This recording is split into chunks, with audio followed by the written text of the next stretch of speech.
Hello all welcome to my channel. Zebra Satyadev గారు and Priyanka Bhavani Shankar గారు act చేసిన ఈ మూవీని చూశాక నాకేమనిపించిందంటే, మూవీ అయితే ఎక్సలెంట్గా ఉందండి. సత్యదేవ్ గారి కెరియర్లో ఇది one of the best movie అవుతుంది. ఇప్పుడు మూవీ చూస్తున్నంతసేపు బాగా థ్రిల్ ఫీల్ అవుతామండి. ఇంకా ప్రతి సీను కూడా చాలా అంటే చాలా బాగా ఎంగేజింగ్గా రాసుకున్నారు. ఈ మూవీలో స్క్రీన్ ప్లే అండ్ డైరెక్షన్ చాలా ప్లస్ అబ్బా. అండ్ డైరెక్టర్ ఈశ్వర్ కార్తిక్ గారు నెక్స్ట్ లెవెల్ డైరెక్షన్ అసలు. అండ్ ఈ సినిమాలో డైలాగ్స్ కూడా చాలా బాగున్నాయి. మనీ గురించి రాసుకున్న కొన్ని లైన్స్ అయితే నాకు బాగా నచ్చాయి. అండ్ ఈ సినిమాలో డైలాగ్స్ రాసింది మిరాగ్ గారు. ఇక సినిమా ప్లాట్ లైన్ విషయానికి వస్తే, సత్యదేవ్ గారు ఒక బ్యాంక్ ఎంప్లాయ్ అండ్ అలాగే హీరోయిన్ ప్రియా భవానీ శంకర్ గారు కూడా వేరే బ్యాంక్లో ఒక బ్యాంక్ ఎంప్లాయ్. అయితే ప్రియా భవానీ శంకర్ గారు ఒక రాంగ్ బ్యాంక్ ట్రాన్సాక్షన్ చేస్తారు.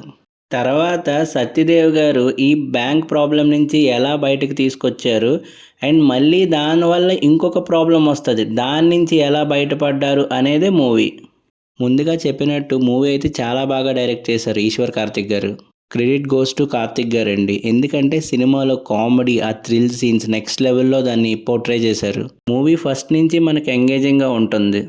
3 to 4 బ్యాంక్ సీన్స్ ఉంటాయి. అవైతే ఇంక అసలు మనం సీట్లోంచి లెగం, అంత ఇంట్రెస్టింగ్గా తీశారు డైరెక్టర్ గారు. ఇంటర్వెల్ బ్యాంక్ కూడా చాలా బాగుంది. అండ్ ఇంటర్వెల్ తర్వాత వచ్చే సత్య గారి కామెడీ అయితే నెక్స్ట్ లెవెల్. అసలు ఫుల్గా ఎంజాయ్ చేస్తారు సత్య గారి కామెడీ అయితే.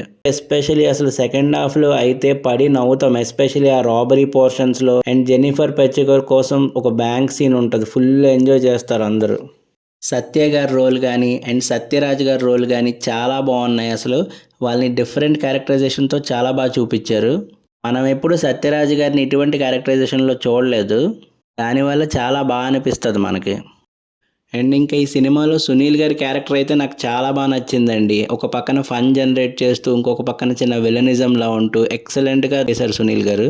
ఇంకా సినిమా పర్ఫార్మెన్సెస్ విషయానికి వస్తే, సత్యదేవ్ గారు మొత్తం తన భుజాల మీద వేసుకున్నారండి. పర్ఫెక్ట్ కంబ్యాక్ ఇచ్చారు సత్యదేవ్ గారు. తన కెరియర్లోనే one of the best performances ఇచ్చారు.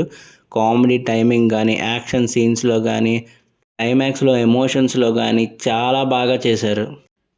అండ్ ఇంకా హీరోయిన్ ప్రియా భవానీ శంకర్ గారు కూడా ఫుల్ లెంత్ రోల్ ఈ మూవీలో. స్క్రీన్ ప్రెజెన్స్ బాగుంది అండ్ అలాగే కామెడీ టైమింగ్ కూడా బాగా చేశారు. ఇంకా విలన్గా ధనుంజయ్ ఆది గారు వేశారు. అంటే జాలిరెడ్డి పుష్పాలో వేశారు కదా, ఆయనే.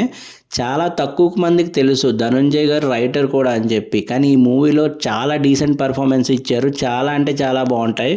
ఆయనకి సత్యదేవ్ గారికి మధ్యలో వచ్చే సీన్స్. మూవీలో విలన్ ధనుంజయ్ గారికి కూడా ఒక ఫ్లాష్ బ్యాక్ ఉంటుంది. జనరల్గా మనం హీరోస్ కొనడం చూస్తాం, బట్ ఇందులో విలన్ కూడా ఫ్లాష్ బ్యాక్ పెట్టారు అండ్ దానికి కూడా మనం కనెక్ట్ అవుతాం.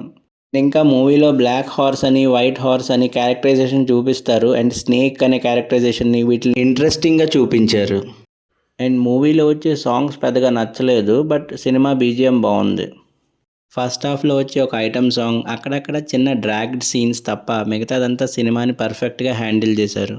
జీబ్రా మూవీ అయితే చాలా బాగుంది. థియేటర్లో చూడవలసిన సినిమా ఇది, అస్సలు మిస్ అవ్వద్దు.